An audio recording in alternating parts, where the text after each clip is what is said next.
Imagine being told you aren't family enough to inherit a single penny, only to have those same people sue you for $1 million a year later.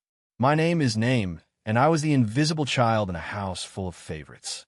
My parents chose a side, they signed the papers, and they made their bed. But when I inherited $3 million from a relative they ignored, they suddenly realized they wanted to sleep in mine. This isn't just a story about money. It's a story about the exact moment I stopped being a victim and started being the one in control. It all started when I was 14. My mom met Mark. Mark was the guy. He was successful, he was loud, and he had a son named Leo. Leo was 17, and to Mark, Leo was a god. When they got married, I thought I was gaining a brother. I was wrong. I was gaining a rival I never asked for. The ink wasn't even dry on the marriage certificate when the rules changed. Leo got the finished basement with the gaming setup. I got the small bedroom upstairs. Leo got a car for his 18th birthday. I got told to get a job at the local grocery store if I wanted gas money for the bus. It was the small things at first. Leo would leave the kitchen a disaster. Dirty plates, spilled milk, the works. My mom would walk in, see the mess, and look at me. Not Leo. Me. Clean this up, please. We're a family now, and we all have to do our part. But our part always seemed to mean my job. If I complained, Mark would chime in with that cold, dismissive tone. Don't be so sensitive. Leo's busy with football. You have a time. I learned early on that in this house. My time wasn't valuable. My feelings weren't relevant. I was the extra. I was the +1 to my mom's new life. The real shift happened a year later. My mom and Mark announced they were expecting a new baby, a real blend of their blood. You'd think a new sibling would be a happy thing, but for me, it was the beginning of the end. One Tuesday, I came home from school to find Mark in my room with a tape measure. He didn't even look at me. He just said, "We're turning this into the nursery. It's the only room with the right sunlight. You can move your stuff into the guest closet down the hall." The guest closet was a windowless room that barely fit a twin bed and a desk. My posters were torn down, my books were boxed up, and my space was colonized before I could even say a word. My mom just gave me that sorrowful look she always had. The one that said asterisk, "What can I do?" Asterisk, while she did absolutely nothing. That was the night I realized I didn't have a home. I had a bunk, and if I wanted a home, I was going to have to build it myself. I didn't rebel. I didn't scream. I became a ghost. I started taking every shift the grocery store would give me. I joined the debate team, the chess club, the library staff, anything that kept me out of that house until 9 p.m. Mark hated it. Not because he missed me, but because he lost his punching bag. If I wasn't there, he couldn't blame me when Leo mysteriously broke a lamp or when the dog wasn't walked. He'd lecture me about how my job was distracting me from family time. Family time? I asked him once, "You mean the time where I watch you and Leo play catch in the yard while I fold the laundry?" He didn't like that. He called me ungrateful. He said I had a roof over my head and food in my mouth. He was right. I had the bare minimum. So I decided to give them the bare minimum in return. I saved every single paycheck. While Leo was out spending his dad's money on shoes and parties, I was watching my savings account grow. It wasn't much, but it was my ticket out. The day I turned 18 wasn't marked with a party or a cake. In my house, it was marked with an ultimatum. Mark sat me down at the kitchen table, Leo smirking in the background, and told me that now I was an adult, the rent for my closet-sized room was going up. He knew exactly how much I had in my savings account. Or, at least he thought he did. He wanted to drain me, so I'd never have enough to leave. But I'm a decisive person. I don't wait for the fire to burn the house down. I find the exit. I looked him dead in the eye and said, "Don't worry about the rent. I'm moving out on Friday." The look on his face was priceless. My mom started with the waterworks, talking about family unity, but I wasn't hearing it. I moved into a studio apartment that smelled like old carpet and ramen noodles, but it was mine.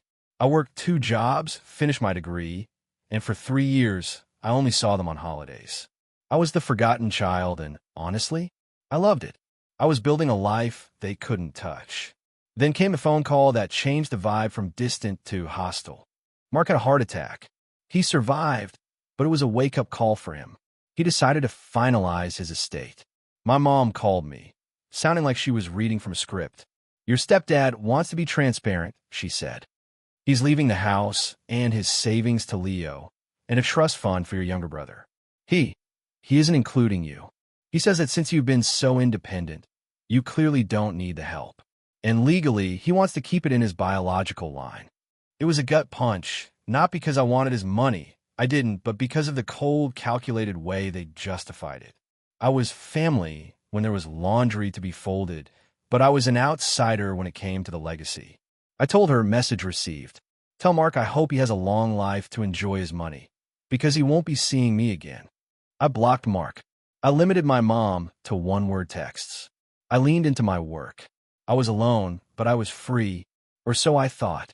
6 months later, I got a letter from a law firm I didn't recognize. It wasn't about Mark. It was about my great-aunt Martha. She was my biological father's aunt, a woman who had lived alone in a massive Victorian house 3 states away. We weren't close in the traditional sense, but I used to write her letters. While Leo was out partying and I was hiding in my closet room, I would write to her about my dreams of being independent. The lawyer told me Martha had passed away. But then came the shocker. She watched how you handled your situation, he told me. She saw you get pushed out and never complain. She saw you build a life from nothing while the rest of the family waited for handouts. She didn't just leave me a little something. She left me her entire investment portfolio, her properties, and her liquid cash. Total value? $3 million.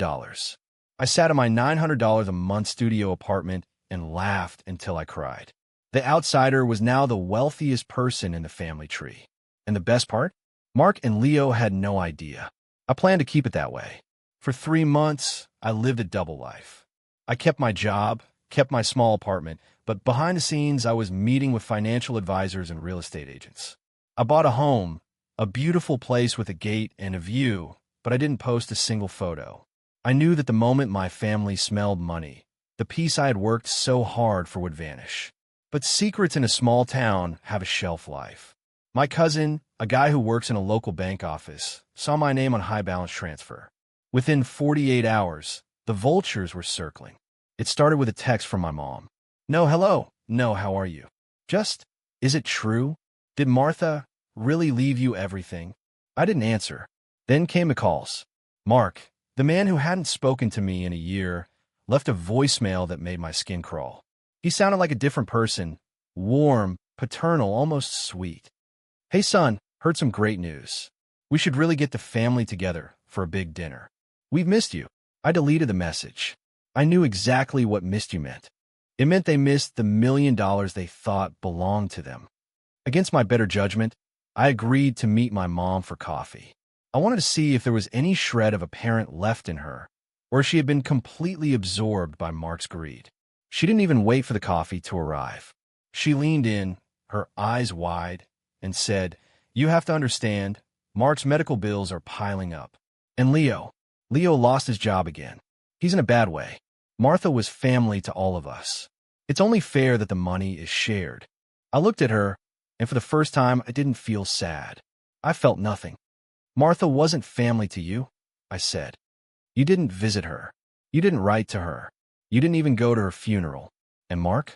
Mark told me 6 months ago that I wasn't biological line enough to be in his will. So why am I family enough to pay his bills? The mask slipped. Her face hardened, and she told me I was being selfish. She said I was stretching the truth about the will and that Mark only did that to motivate me. I stood up, left a $5 bill on the table, and walked out. I blocked her number before I even got to my car. Then the formal harassment began. Mark didn't call me. He sent a group text to the entire extended family, aunts, uncles, cousins, basically announcing that I was hoarding a family inheritance and letting my sick stepdad suffer. He followed it up with a private email. It was a list, a literal list of things they wanted. $400,000 to pay off their mortgage, $200,000 for Leo's business startup, $400,000 for a family trust. Total, $1 million. The email ended with a threat. If you don't do what's right, your mother and I will have no choice but to take legal action to contest Martha's estate. Don't make this ugly. I didn't panic. I didn't call them to argue. I didn't beg for mercy. I forwarded the email to my lawyer with 2 words, handle it. Being decisive isn't just about making choices. It's about ending the conversation when the other person stops acting in good faith. A week after I ignored their $1 million demand, a thick envelope arrived via certified mail. It looked official. It had a gold-stamped seal and was addressed from the chambers of Sterling and Associates. The letter was a formal notice of intent to sue. It claimed that my mother was the rightful heir to Great-Aunt Martha's estate under some obscure lineal succession law, and that I had 10 days to surrender the funds or face a public trial. For a split second, my heart pounded, but then I looked closer. The grammar was slightly off. The font was inconsistent. I called my lawyer, a man who actually knows every firm in the state. He started laughing before I even finished reading the address. "There is no Sterling and Associates at that address," he told me. "That's a rundown office building that's been vacant for 3 years." My parents had actually gone to a print shop, designed a fake letterhead, and tried to strong-arm me with a counterfeit lawsuit. They were so desperate for my money that they were willing to commit mail fraud just to scare me. That was the moment any lingering drop of guilt I had for them evaporated. You don't sue your children, and you certainly don't lie to them with fake lawyers. I didn't send a fake letter back. I sent a real one. My lawyer drafted a formal cease and desist and a notice of harassment. We included a copy of the disinheritance letter Mark had sent me a year prior, the one where he explicitly stated I wasn't family. We told them that if they contacted me again, we would turn over the Sterling and Associates letter to the district attorney for investigation into fraud. The silence that followed was the loudest thing I've ever heard. No more texts. No more family group chats. No more sick stepdad pleas. They knew they were caught. They knew the outsider they had bullied for years was now the one holding all the cards, and I wasn't playing games anymore. People ask me if I feel bad. They say, "But she's your mother." And I tell them, a mother doesn't watch her husband kick her child into a closet. A mother doesn't sign off on a will that disowns her firstborn. And a mother certainly doesn't try to scam her child out of a life-changing gift. I'm currently sitting on the balcony of my new home. It's quiet here. There are no dirty dishes from Leo, no screaming from Mark, and no sorrowful looks from a mother who refuses to stand up for me. My half-brother, the only one who didn't participate in the greed, is the only one I still talk to. I've set up a small college fund for him that he can access when he's 18, provided he stays away from his father's influence. As for me, I'm focusing on the family I choose. The friends who stayed by me when I was working 2 grocery store jobs. The people who didn't need to see my bank account to treat me with respect. I was the outsider for 18 years, and honestly, it was the best training I could have had. It taught me how to be decisive, how to be independent, and most importantly, how to know exactly what I'm worth. They wanted me out of the will? Fine. They got exactly what they asked for. They're out of mine, too. And for the first time in my life, the road ahead is wide open, and I'm the one behind the wheel. So, that's the situation. I'm currently sitting in my new home, looking at a stack of block numbers and a cease and desist order that finally brought some peace to my life. It's a weird feeling, knowing that the people who raised you see you as a bank account rather than a human being. But if there's one thing I've learned from this $3 million roller coaster, it's that loyalty isn't about blood. It's about how you treat people when they have nothing. My mom and stepdad were happy to let me struggle when I was 18. They were happy to sign a piece of paper that legally declared I wasn't family enough for them. They only rediscovered their family values when they saw 6 zeros in my bank balance. I want to hear from you guys. Did I go too far by blocking my own mother and threatening her with a lawsuit? Or did she lose her right to call me son the moment she tried to scam me with a fake lawyer? Drop a comment below and let me know, would you give them the $1 million just to keep the peace, or would you do exactly what I did and walk away? I'll be hearting the best responses. If you enjoyed this story, make sure to hit that subscribe button and turn on notifications. I've got more stories of entitled people getting exactly what they deserve coming your way. Thanks for watching, and remember, don't let anyone hold you back, even if they share your DNA. I'll see you in the next one.